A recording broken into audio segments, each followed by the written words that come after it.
Rise up, A-Town. It's the Falcons Squad. Sponsored by Game Time. Everything Atlanta Falcons every week. Breaking down all the big hits and game-changing plays from the ATL. The way only the Locked On Podcast Network can. Straight from the ATL, the Falcons Squad Show starts now. Welcome into the Falcons Squad Show post-game edition. I'm your host, Tenitra Batiste. Alongside me are Locked On Falcons host Aaron Freeman and Locked On analyst Jarvis Davis. This episode is brought to you by Monarch Money. Take control of your finances with Monarch Money. Use code Locked On NFL at monarchmoney.com for 50% off your first year. And our squad show is part of the Locked On Podcast Network, your team every day. So the good, the bad, the ugly, we're all on display tonight. We'll talk about that. And yes, we did have a Braylon Trice sighting. We'll download on that too. And of course, culinary. I don't know if you guys are aware, but the culinary at the Benz is next level. Jarvis is going to share his thoughts. Aaron and I are going to share some thoughts too. But first, let's talk about the comeback that one Aaron Freeman predicted. So the Falcons blasted back with 17 points in that third quarter after one Jarvis Davis had left Easton Stick for dead. But not Aaron Freeman. Free will never walk away from what his guy is able to do. He redeemed himself by, if we are being honest, Free, a tough outing in the first half, but he finished going 19 of 32, 473 yards and a touchdown to redeem himself. But what specifically did you like, and what were you most impressed about with Stick's performance in the second half? I mean, it wasn't like Easton Stick was like making big time throws in the second half. He just got to managing the game, which is something he didn't really do particularly well in the first half, which led to some of those turnovers. And just be a veteran quarterback, find your open receiver, hand the ball off to, other players and whatnot. But, he was able to hit that throw to Chris Blair for that 52-yard touchdown that tied up the game late in the third quarter. But it was just basically, you did not see that first game against the Lions. Like, Easton Stick was wheeling and dealing. He was making good decisions. Yes. Didn't see that in the first half against the Titans. You started to see that better in the third quarter against the Titans, and it led to the Falcons offense climbing out of that hole. Obviously, he didn't do it alone. You had some special teams plays and other things and whatnot. But at the end of the day, all you needed him to is kind of manage the game, make a couple of throws, move the chains, all that sort of stuff, and you started seeing that in the third quarter. Yeah, indeed. And for you, Jarvis, of course, I say that in jest about you, RIP Easton Stick. But what did you see from Easton Stick, especially in that second half, that impressed you? I think he got a little bit more comfortable back there, right? Taking shots downfield, and he was able to take advantage of the blown coverage on the touchdown to Chris Blair. And when you see a guy like that, you understand and be able to understand when they be able to get rid of the football and do all those sorts of things. So I think that it was cool to kind of see him come back into the game. Now, granted, it was because of injury and Emmett Jones ended up getting hurt. But when he came back into the game, I was like, oh, they might have a chance to actually kind of come out and get a win because, like Emmett Jones, he's fine, but it's fine when it comes to making the throw and that you're supposed to make as the NFL quarterback. I wouldn't necessarily bet on that. So it was cool to kind of see him come in, look comfortable, get settled, feel the rush and be able to, get out of the pocket and use his legs when he had to. I think it was just a really nice balance of looking like a viable backup quarterback. Yeah, and that's really all you want to see because admittedly, we kind of think about this game, that second game where Raheem Morris did something that might have seemed odd on the surface, but ultimately wasn't odd at all in that he had everyone to dress out. But of course, when the game started, it was clear that the starters weren't going to start. But ultimately speaking, this is that game where you were just kind of looking to see just what you saw, like Easton Stick, in case you were called in for duty, because people were wondering about Kirk Cousins. Will he play? Won't he play? And what does that mean for us seeing Easton Stick tonight? He showed that, hey, yes, I am technically still QB3, but in the event that QB2 moves on to, I guess, greener pastures for QB2, then ultimately speaking, I think that you would be able to, I think that you would be able to be confident in what you saw, maybe because it was from the perspective of the comeback kid, if you will, right? So I think that's one of those things that shows, hey, in case this quarterback gets down, this quarterback has a rough start, he at least has the ability to do what he needs to do in either coming back or in relief if such a thing should happen. Now, speaking of, like you said, it wasn't Easton Stick that did all of the work by himself. Now, tonight, no Casey Washington, but you did see Chris Blair, David Sills, Dylan Drummond. They all got early looks. So let's go through the wide receiver room. Who impressed you? What were your thoughts on the play that you saw from the wide receivers tonight, Aaron?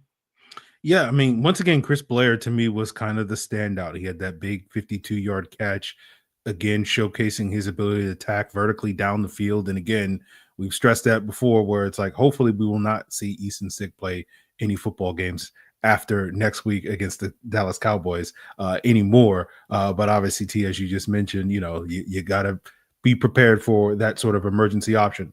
But you can imagine a scenario where Chris Blair, if he does wind up making this roster, and I think the fact that Casey Washington was inactive tonight pretty much solidifies that he's got a roster spot pretty much locked down. The question is just going to be who else is going to make it in this wide receiver room. And I think Chris Blair continues to throw his hat in the ring of being the guy that is most fitting for a roster spot if the Falcons decide to carry, potentially 7 wide receivers, if that's the case at this point in time.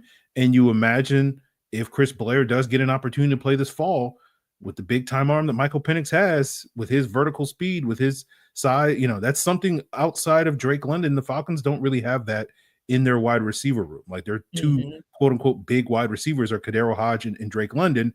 And, neither one of those guys are, known for their super explosive speed, although Kadero Hodge looked plenty quick in that week 5 overtime win against the Bucs last year. But Blair does bring a different element with both the combination of size and speed to attack vertically, in addition to the speed that Darnell Mooney has and others have. Ray McLeod, obviously Kyle Pitts is also in that mix as well. But like that is an element that I do think the Falcons could potentially take advantage of with Michael Penix at the helm, given his big time arm. And so Chris Blair to me was one of those guys that continues to stand out this preseason. Yeah, definitely. When you look at Chris Blair and even like a David Sills, he's kind of had some moments, if you will, here and there. But yeah, Chris Blair, even tonight, leading the receivers with just three receptions, but still 78 yards and a long of 52, and those 3 receptions on 5 targets. So yeah, another good night for Chris Blair. But when you look, Jarvis, at the wide receiver room and how they produced tonight, what did you like about what you saw? Or did you have any concerns about what you saw too? No, no concerns really, because when you look at the guys that have been pretty consistent in the preseason, when you think about guys like Sills, you think about guys like Chris Blair, like Freeman mentioned, and you think about Nick Nash, they started giving them the ball. You start seeing them working the jet sweep, was probably the most consistent run success that Zach Robinson had calling that particular run play tonight. So when you think about it from that aspect and getting those guys the ball in that manner, right, instead of as a pass catcher, you want to see what they can do. And I like how Drummond looked in that particular role. I actually like Drummond on the punt return. I saw a little wiggle there. When you see those guys getting worked in different ways in different spots, that lets you know that the Falcons are trying to see what these guys are, see what these guys can bring to the table, just in case someone else gets hurt. Or because, I was looking at the final 53 from last year. It's only 5 wide receivers, and 4 of those, all 5 of those guys are on this roster right now. So, when you talk about these guys potentially making the 53, I don't see it happening yet. You just want to be able to put yourself in position just in case, get on the practice squad. And then if another injury happened or something else doesn't work out in the person who makes the roster's favor, then you can be ready to wait. And I think that a guy like Chris Blair, and, is that guy for me. He's the first guy that I'm going to if anything, those scenarios that I just laid out happen. Yeah, indeed. So we got a little news that we want to kind of break from one of our colleagues here at Locked On. Of course, Tori McElhaney does the squad show with us, the Falcons squad show with us on Mondays, and she is doing a little bit of post-game locker room reporting. And one of the things she mentioned, because obviously that was a question of concern, and that was just regarding Jalen Walker. So I'm sure a lot of you guys are wondering what's going on with Jalen, kind of what's the status there. But according to Tori's report, based on what Raheem Morris said post-game, Jalen Walker suffered a groin injury near the end of joint practice Wednesday. He was held out of the game, but they do expect him to be back next week. I think that's a good sign, the fact that there is optimism. But Jarvis, when you talk about the hammy, now you're talking about the groin. Are you getting a little bit concerned about the 100% health and readiness of J-Dub to go come September 7th? Soft tissue injuries are the hardest to gauge, right? Yes, like, yes. Because it's all about pain threshold, and do we really want to start talking about pain threshold in the third week of the preseason? We ain't even got into the regular season yet, so yeah, they are going to proceed with caution. I am so sure of that, but that kind of gives me a little concern. When you think about it from that aspect, because I know James Pierce basically played the whole game. Yes. In the second half of the game, they used him in pass rush situations specifically, and I liked him in that role. But when he's out there getting valuable reps, and those are reps that Jalen Walker isn't getting. And we know Jalen Walker needs those reps because James Pierce Jr. mentioned it earlier in this week after practice. He was just like, hey, man, I get a chance to work on my technique. The little things is the fine tuning, and you're going against NFL talent. Now, granted, some of those guys they might go against, or they're probably going to get cut. But guess what? They're still NFL level talent that you're getting live reps against, and that stuff is so valuable, especially for a rookie trying to find his way. And Jalen Walker hasn't been able to get that. So, yeah, I'm not pressing the panic button, but I am concerned. Yes. And that's fair. Yeah, I'm in the same boat as Jarvis.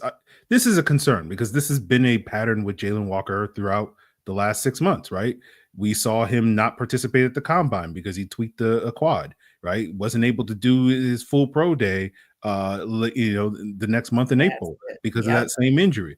And now we're at, training camp, and we're like 2 days into training camp, and, he's dealing with a hamstring issue, and now it's a groin injury, and it's just going around the entire leg, right? Just every muscle on that leg is seemingly getting tweaked here and there. And so at a certain point, when you're coming back from these injuries and trying to work yourself back, like this is what leads to some of those aggravations, you can call it, when it comes in. So is there going to be a point where the Falcons just say, hey, man, we just kind of need to shut you down for a month so that you can heal up and so that we can get the full version of you?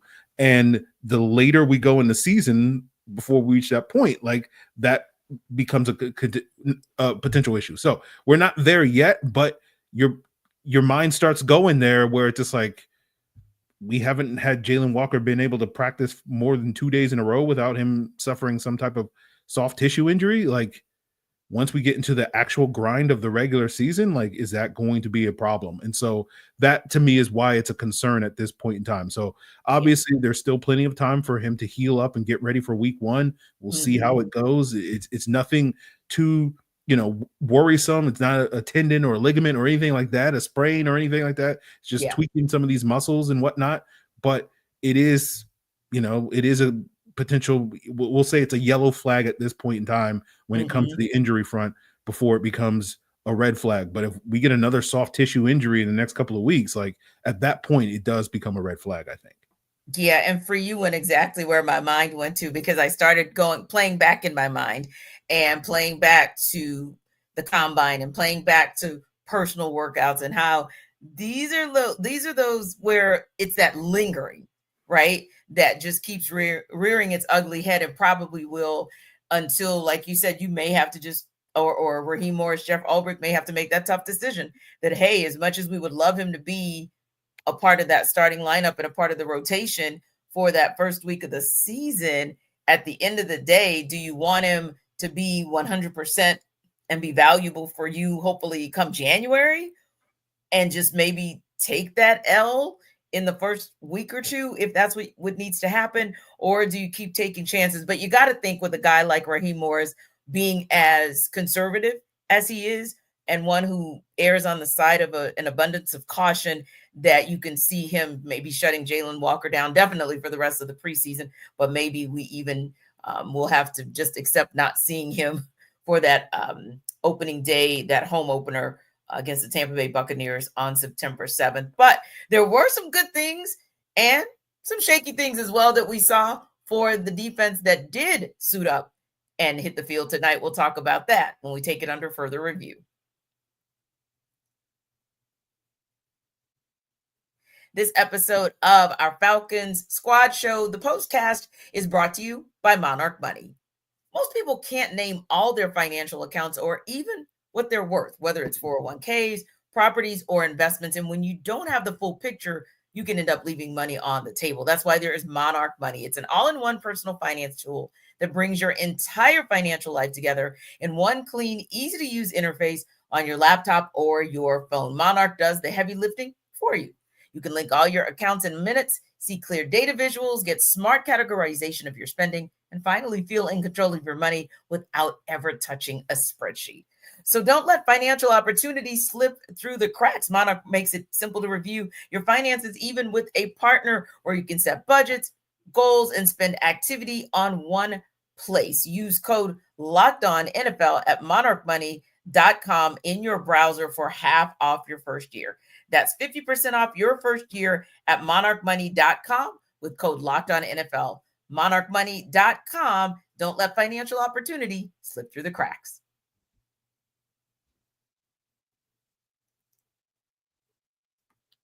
So, Jarvis, I was thinking this was interesting. I wanted to kind of walk through a couple of different groups, but certainly anyone who stood out, we want to talk about that as well, or anyone or any scheme that was of concern, we want to talk about that as well. But first things first, I wanted to know what your thoughts were, because we mentioned James Pierce Jr. and the fact that he got a lot of action tonight, but your thoughts on him even working opposite Arnold Ebiketie off the edge. I think it was these are the necessary steps. I mean, he wasn't, breathing fire off the edge and sacking the quarterback like that. But I think on the Natron Brooks interception, that was a pressure. Yeah, he was right there.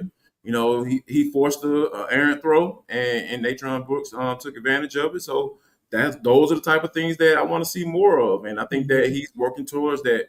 Like I said, like I mentioned with Jalen Walker being out, James Pierce is getting these reps, and he needs them. He's getting them, and you're starting to see him kind of stack them together. Like, here I am sounding like a coach, stacking those plays together to, build up to the Bucs, right? Because you need that. Like, you never played in the NFL before, so how you going to be ready to go in game one if you never stepped on a football field before? Yeah. And when it's not structured.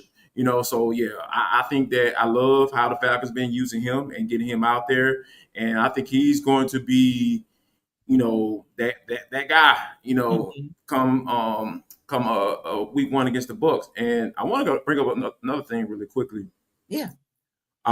People were kind of shocked when Jeff Ulbrich mentioned that there are 3 or 4 open spots, starting spots, the guys battling for starting spots, and if you've really been paying attention, you shouldn't be surprised, because like you mentioned, you talk about those pairings. They've been playing around with those pairings. So James Pierce Jr. and Arnold Ebiketie might just be that starting edge group for you, or in the nickel, right? So on pass rush downs. So, but on first down, it might be Zach Harrison, and having Brandon Doyle's down inside and Ruka Roro down inside, and then having maybe Arnold Ebiketie on the outside as well. So it's a lot of different pairings going on, and I think that we may have had a glimpse of what 3rd and 7 or 8, and Baker Mayfield is lined up in the gun. You might see 27 and 17 lined up on opposite sides of each other, rushing the quarterback. So yeah, I love it. I love how they're kind of playing around with those pairings, and I think that James Jr. took advantage of the reps that he's going to continue to get, hopefully. Yeah. And what about you, Aaron? That particular pairing, what did you think about that? Or maybe some of the unique pairings that you saw tonight that are kind of encouraging you in terms of Jeff Ulbrich saying, hey, I'm still looking for the competition. I'm still looking to see which one of these is going to potentially work. And kind of when we talk about that variety piece, kind of who showed their ability to move around and be effective. Yeah, Jarvis mentioned it. James Pierce Jr. popped a couple of times on that Natron Brooks interception. There was a third down scramble by Brandon Allen where he just bull rushed the heck out of the left tackle, and that forced him to step up. There was an opportunity for him to get a sack late in the game with the D'Angelo Malone pressure, and unfortunately, Trevor Siemian put on a wily veteran move on him in the open field. And unfortunately, I know James Pierce is going to be kicking himself, be like, man, I had my opportunity to get that first sack. But I think with this group of players, you got to see a lot of different pairings up front, right? We've talked about a bunch of times the constant rotation of different guys, whether it's James Pierce and D'Angelo Malone, James Pierce, Braylon Trice, Arnold Ebiketie in the mix and all that stuff.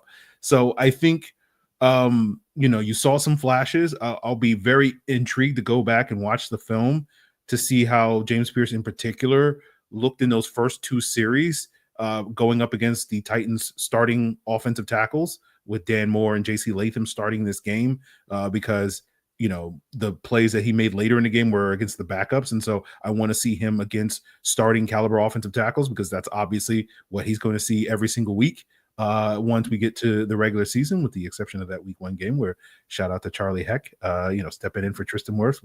We will welcome you back to the NFL, Charlie, if we have anything to do with it come week 1. But I think for the most part, I love seeing Zach Harrison get that late pressure late in the game, rushing from the inside, showcasing the versatility that we've been talking about Zach Harrison possessing, that everybody talks about the back and forth. Oh, he was an edge and he was promising then, and he moved inside. And then it's like, hey, man, Zach Harrison's making plays wherever you put him at. That's what you want to see from a player like that. And that gives the team a versatile chess piece, as Jarvis pointed out, right? You get that big, heavy guy that can set the edge when you want to beef up this run defense, which, we probably might talk about later today. The run defense, still looks like it could use some improvement. So we'll see how that goes. But yeah, Zach Harrison certainly, I think, flashed some of the things that you saw up front. So I think overall, this group continued to be that aggressive attacking front that you saw. It'll be fascinating to me to see how many D linemen that they carry, just so that they can have, I feel confident that they'll keep at least 10, but could they keep 11, 12, even 13 guys up front, just so that they can have this huge rotation up front?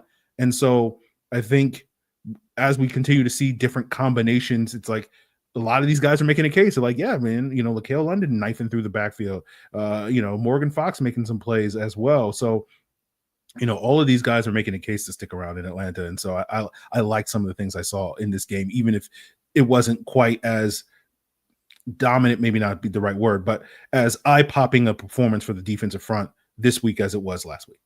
Yeah. Well, since you mentioned him, I wanted to bring this up as well, because it was a question that a lot of people had last week, because really and truly you've been looking for it since last season, and that is the appearance of Braylon Trice. So finally got an opportunity to see Braylon take the field tonight. Jarvis, what did you think about him? I mean, I like what I saw him in the run game. I thought, using his hands, getting in the backfield, as soon as that offensive lineman or that offensive tackle or that tight end try to put his hands on, he quickly knock him off, get in the backfield and make a play, and we saw that, tonight. So for me, I'm going to talk about Trice just like I talked about James Pierce Jr., because I'm going to treat Trice as a doggone rookie. Hey, he's a rookie trying to figure it out. He's trying to work his technique. He's trying to get those live reps. Thankfully they let him loose tonight. They unleashed him tonight. So I like what I saw, from him, and it's going to continue to be a development. Hopefully he gets some more reps in the next game. I don't know what their snap plan for him, going forward is going to be, but I know that he's going to need those reps. But I did like what I saw from him tonight. And what about you, Free? What did you think about what you saw in Braylon's performance tonight. Yeah, it'll be interesting to go back through the film because watching it live, the moments he popped to me were, as Jarvis said, were against the run as opposed to as a pass rusher. The things that stood out to me as a pass rusher, and I don't mean this to knock Braylon Trice, but like he didn't have quite the same juice off the edge that some of these other edge rushers that the Falcons have now brought into the building have shown in these games. And you wonder if that means that when we get to pass rushing situations in the regular season, are the Falcons going to be like, yeah, we kind of have like 4 other guys that maybe can bring a little bit more to the table in some of those 3rd and 7 situations that Jarvis is talking about against Baker Mayfield. And so does that mean that Braylon Trice is going to be limited to mostly an early down guy just because he can add a little bit more size, you know, being able to set the edge and play with that relentless motor that we know he has, that maybe it's just a little bit more valuable in the run game as opposed to the pass rush. So it'll be interesting to go back again, watch the film. Maybe he popped a little bit more as a pass rusher than my initial eye indicated, but we'll see where Trice fits in the pass rushing rotation, because not having that rookie year, I think, really sort of put him behind the 8 ball, particularly with the Falcons, where they went out there and said, hey, man, we need as much help as we possibly can get at the edge rusher position. We paid Leonard Floyd. We drafted James Pierce. We drafted Jalen Walker. All these guys, we have a vested interest in maximizing these investments, these first-round investments, this $10 million to Leonard Floyd, more so than we do with the 3rd-round pick that didn't really do anything last year. Again, not his fault or whatever. But, I liked what I saw from him. But, I do wonder if he's going to get lost in the shuffle. Yeah. And speaking of that linebacker core, interesting that J.D. Bertrand got the green dot tonight. We, of course, know that allows a player to communicate with their coaches via a headset. But any thoughts on that? And then Jarvis and Aaron as well, before we wrap up, of course, I want to go back to Run D, because I know there were some things that you guys were concerned about with what you saw, but just wanted to ask about your thoughts on J.D. Bertrand getting the green dot on his helmet. Cool. I mean, I think I have more to say, but it's like when they drafted him to be Captain America, it was like, okay, this is probably what he'll do. He'll be the guy that wears the green dot in the preseason, and hopefully we don't see him, because Caden Ellis is going to have that job during the regular season, and hopefully Caden Ellis does not leave the field. Placeholder, sir. I was just saying, Free, like, okay, just try to give Guy a little love for getting the green dot. I mean, see, like I said, here we go. You got to make some plays for you to get love on this show. I'm sorry. Can't get around the ball. Like, you got to make plays. Like, so you got to get love on the show by making plays. But if you don't, we'll come for you as well, because Jarvis wants to come for that run defense. Yeah, like, you know what? Can I be honest with y'all? Can I just pour my heart out for a second? When have you never? We're here for you. Exactly. We're here for you. But even if we weren't here for you, would it even matter? Because you're going to do you regardless. As Aaron said, you're going to do you regardless. There was a time in my life between the age of 18 and 22 where, coaches always say, man, you practice how you play the game. I'm like, man, whatever. But, oh my gosh. If I didn't believe it then, I believe it now. I eventually, I will always do what I was supposed to do. But, I believe wholeheartedly that is true in the NFL. Because what happened in practice, when I went to joint practices on that Tuesday, there were times where Titans just lined up in 11 personnel, Falcons were in that nickel, and they just could not stop the run. And that's exactly what happened tonight. They had no answer. Now, I give them a little grace. It's preseason. We're not going to be making all these major adjustments. We ain't trying to put all our stuff out there on tape and all that stuff. I give you a little bit of grace. But what I did see was not what I saw last year. A lot of guys holding it up. And then as soon as the running back tried to get by him, they reaching out with their arm and trying to doggone grab him. I was like, hey, man, look, if you're going 2 gap, It don't work like that. It means you got to put that offensive lineman on the other side of their line of scrimmage, and then as soon as that back gets there, then you get rid of him and you making the tackle. And that did not happen. We saw it time and time again. The Titans would line up in 11 personnel, and they were just running right at the Falcons, and there was nothing they could do about it. So yeah, that's a big concern for me in this particular game. Now, granted, get the starters in there, guys that know they're going to be in there, and then they coming in and making plays. You got Jordan and all that stuff in the game. Yeah, it might not be the same. But as of tonight, like it happened in practice, they popped a couple runs right up the middle, and guys were just looking around like, hey, what happened? And that's exactly what happened tonight. Yeah. Yeah. I think the Titans showed a formula that I'm a little nervous about. And Jarvis and I have discussed this on Locked On Falcons a couple of times, where it's just like the formula for beating the Falcons is we're going to run the football down your throat and we're going to challenge you to stop it. And that's going to not only be able to control the clock, that's going to keep these, vaunted pass rushers that we all are sitting here marveling at. Again, it sounds such a weird thing to say about the Falcons having a good pass rush and teams being afraid of the Falcons pass rush. It's sentences that have never been spoken by me ever on a podcast. But like, has never said it. We're being optimistic for once here and saying yes, this pass rush is going to be that unit. And you keep that pass rush at bay. You run at these light edges that we have in James Pierce and Jalen Walker and all these guys, and you just run at them. And then you get, not only is that effective against this defense, but guess what? That's the best way to stop the Falcons offense, by keeping them on the sideline and controlling the position. Now, you saw this in the second half of this game against Tennessee, where they're just like, we're just going to run the football, and guess what? You're not going to stop it. And we saw it be effective. Now, again, it's the preseason, as Jarvis said. It's the second half of the games. These are the third and fourth string guys. And, it's easy to just simply dismiss it.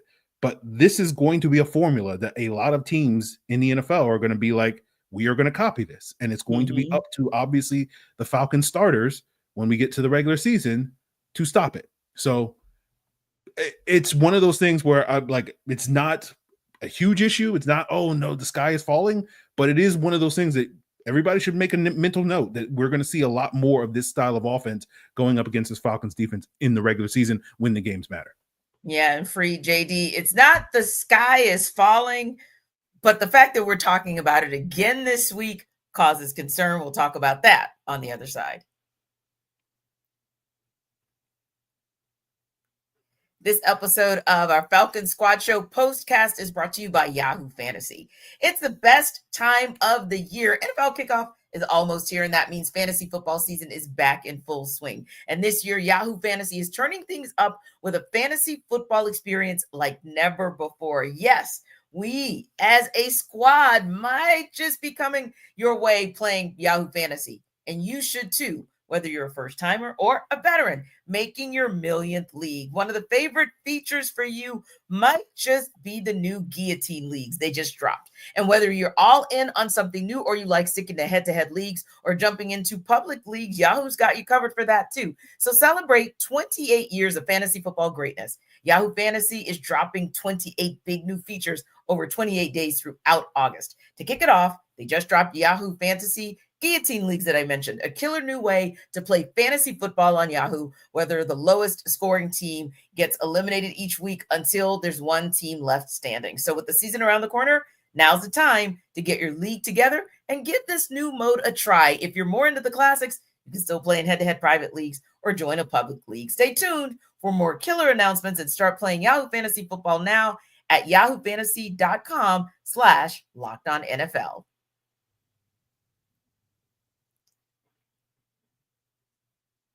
Well, Aaron, it is a refrain that at this point, it's a little concerning and disconcerting to put it on repeat, but it is what it is. Now, granted, we saw from the O-line last week, second string, albeit performance that we really weren't pleased with. Not a lot more to improve upon or talk about improvement that we saw tonight. But I thought something else was interesting as well, and just wanted to get you guys' thoughts there, but also to talk about the concerns we have about that subpar play from the second unit. So a little bit of a shakeup.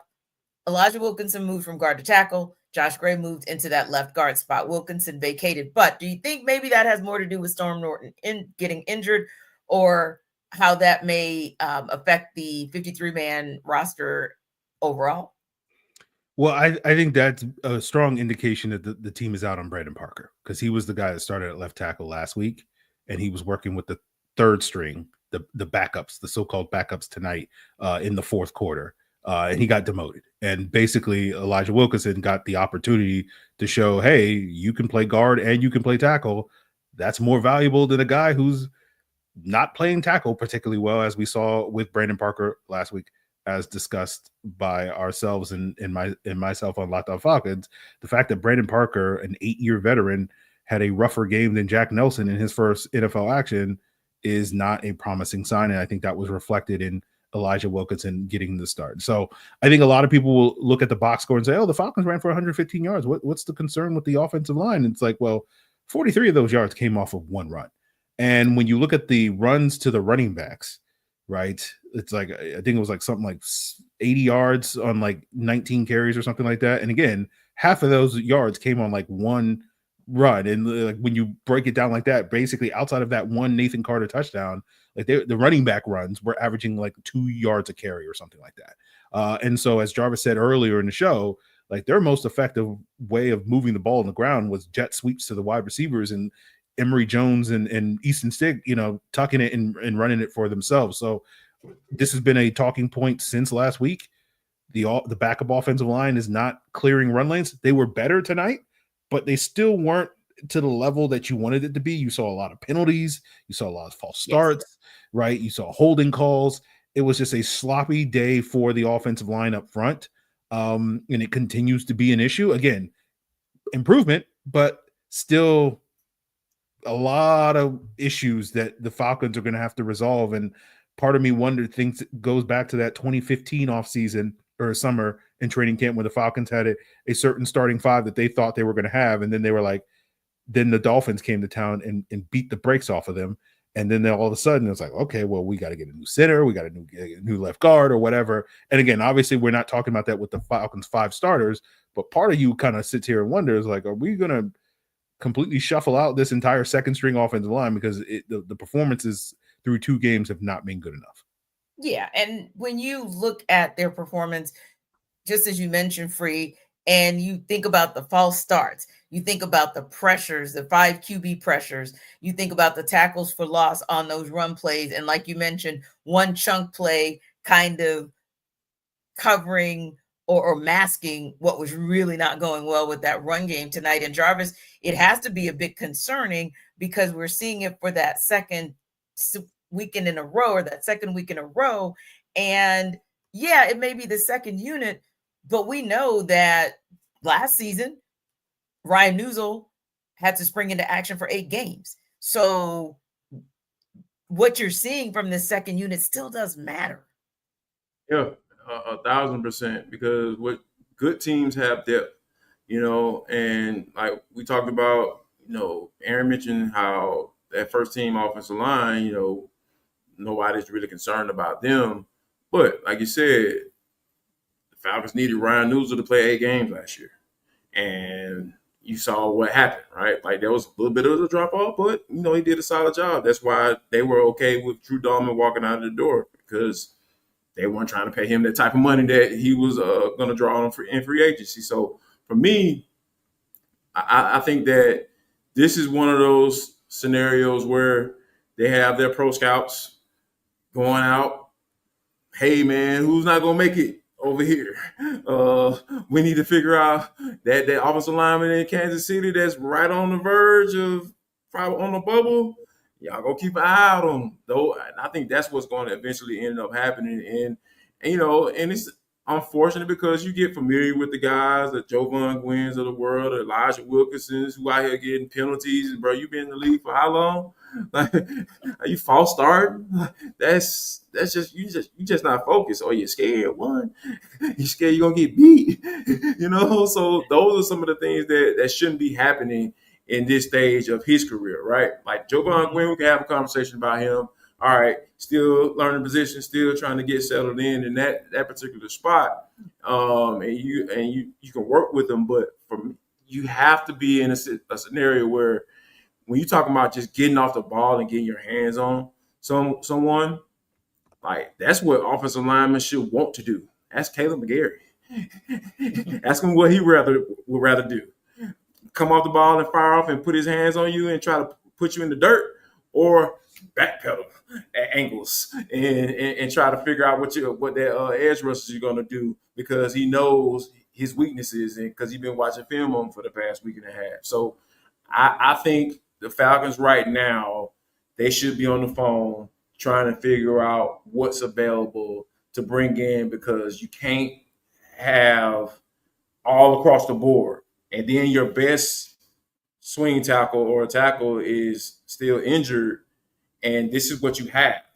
So if the season were to start today, Jack Nelson going to be your backup right tackle? I mean, he's been fine. He's been okay. He's been okay. For a rookie. For a rookie, right. Yeah, a 7th round draft pick. Rookie. I do not want to put him into a game. No. NFL pass rusher, yeah. And Brandon Parker got sat down for Elijah Wilkinson. And Joshua Gray was in at guard.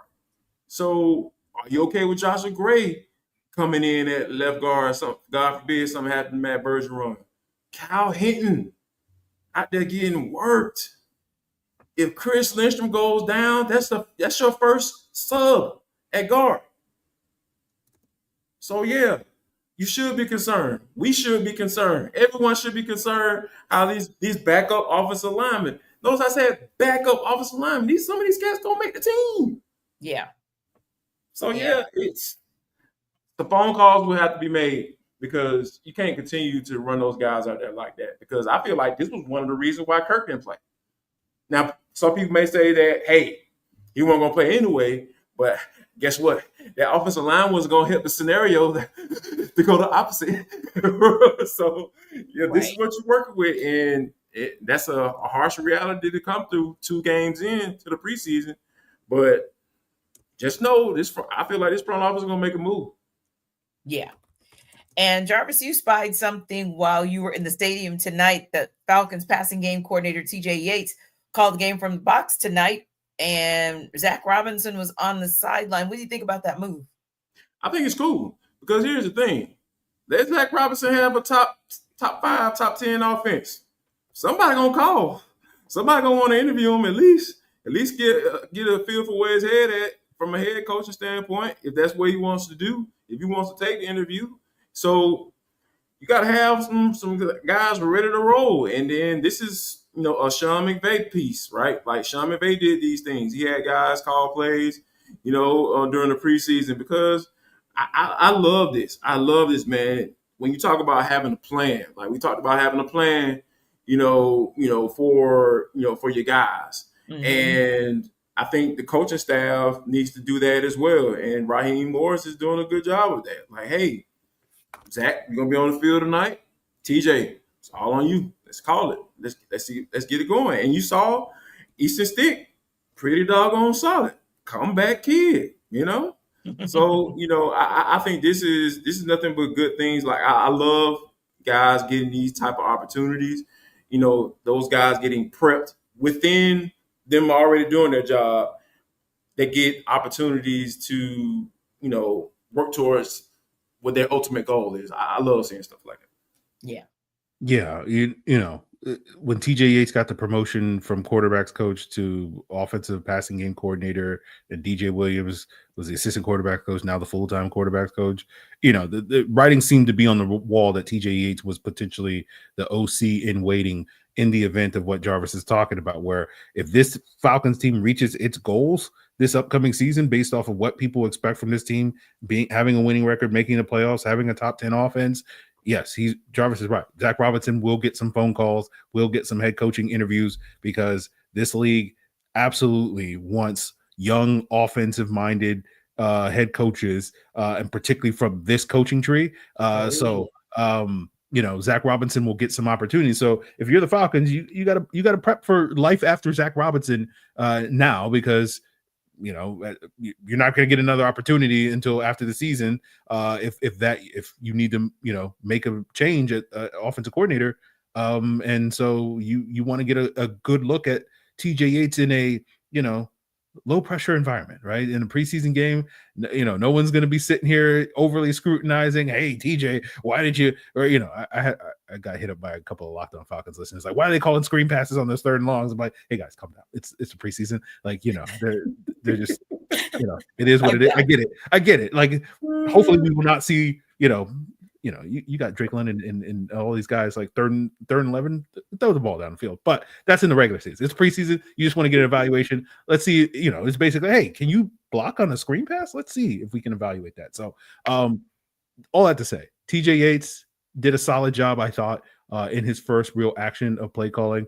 And so I think this is a smart move for the Falcons to just, kick the tires, see what's going on, so that if and when they have to make a decision after the season on a new play caller, they at least can say, hey, TJ's got some experience. He called a preseason game. Did you see Easton Stick, moving, wheeling and dealing the third quarter? These are all the things that will be narrative. Easton Stick got TJ Yates, the OC job. Yeah, pretty much. We got nothing else to talk about, guys. So we got to just come up with whatever we can say at this point in time to push whatever agendas we got. So yeah. We'll see what's what with TJ Yates, but certainly I think this was good reps for him, that may come to pay off for the Falcons down the road. We shall see. And interestingly enough, maybe this team didn't show up like they showed up last week. Thoughts? We'll talk about it on the other side.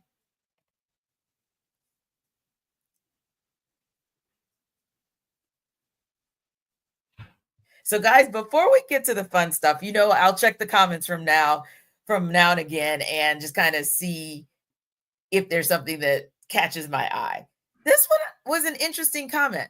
Send It 542 says that they felt like this Falcons team as a whole seemed flat, seemed like they were more fired up last week. So Aaron, did you see, or Jarvis, did you see whether that was on offense, defense, special teams, or overall that this team just didn't seem like they had that fire that they had when they took the field last week?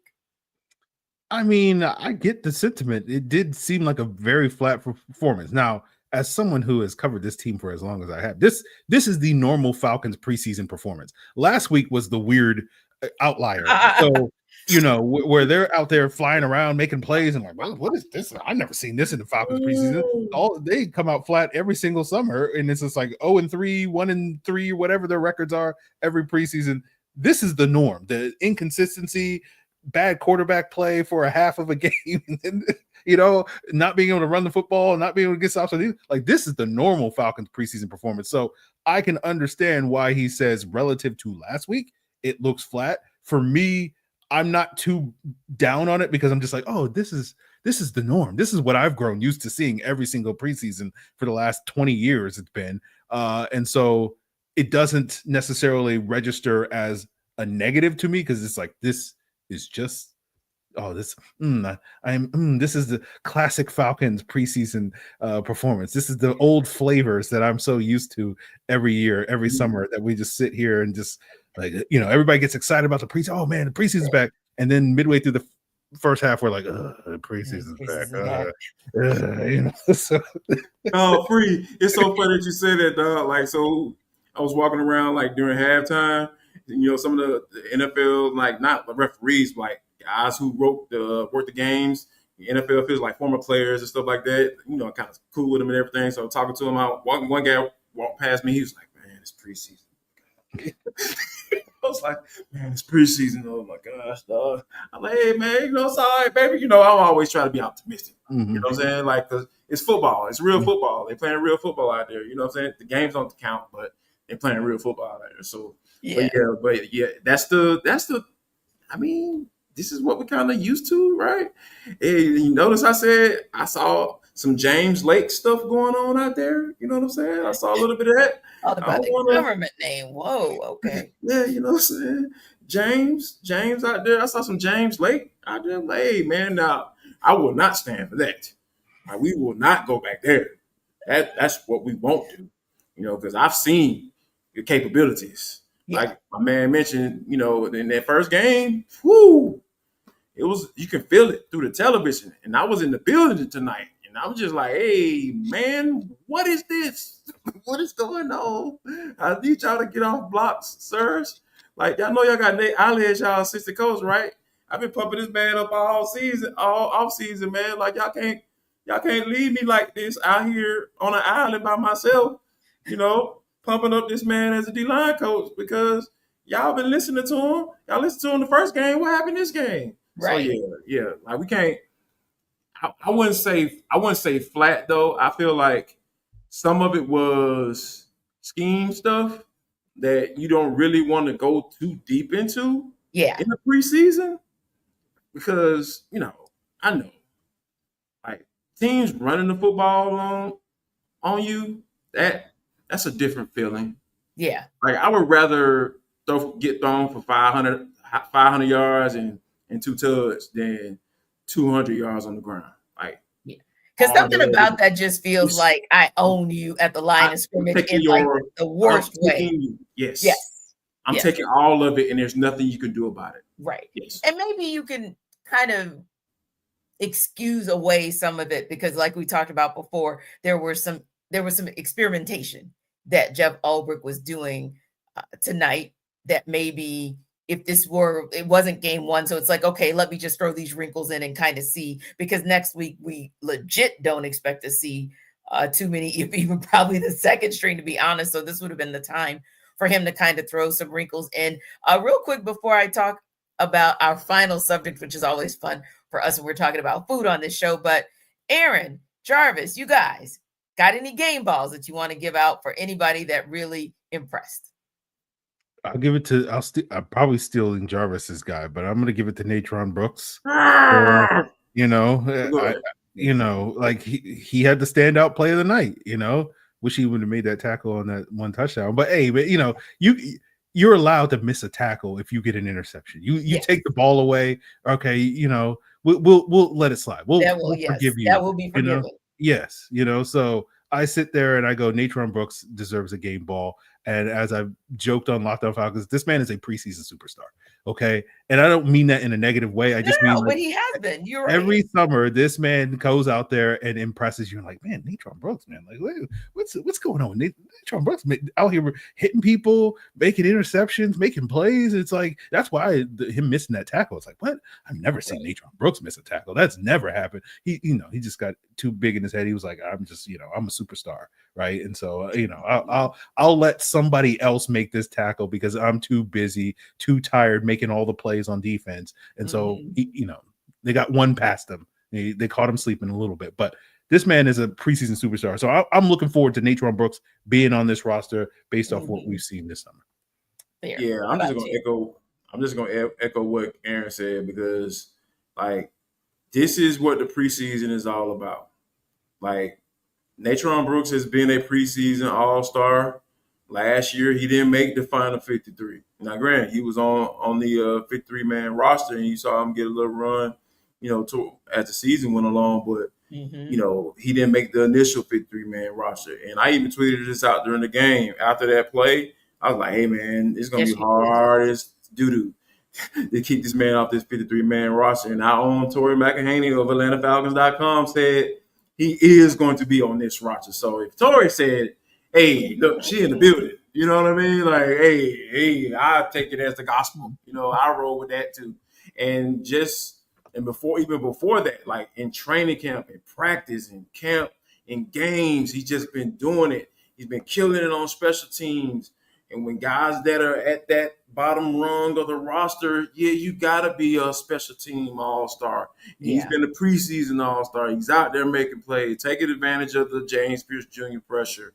So when you have guys doing stuff like that, yeah, you definitely deserve a game ball. He definitely deserves to be on this final 53-man roster, because Falcons ain't got time to be waiting around for folks to get healthy. No, I'm just saying. Not at all. Can I do honor mention? Yes, sir. D. Alford. Sticky. Wait, what? D. Alford. Are you talking about 20? D. Alford. sticky coverage. Wow. Yes, I'm putting that in the same sentence. Okay. It probably was an incomplete sentence because, I do that pretty often. But, D. Alford had some sticky coverage tonight. Hey, D. Alford getting Wait some a love minute. in the show. DeAndre Alford got a He went with the shout out. government. DeAndre? She went with the government. Shout out to D. Alford getting some love. Hey, he's been through a lot. He's been through a lot. Get it how you can. Exactly. Sticky coverage. He's fought for his life, Aaron. So, we're giving it back to him. Literally. He's literally.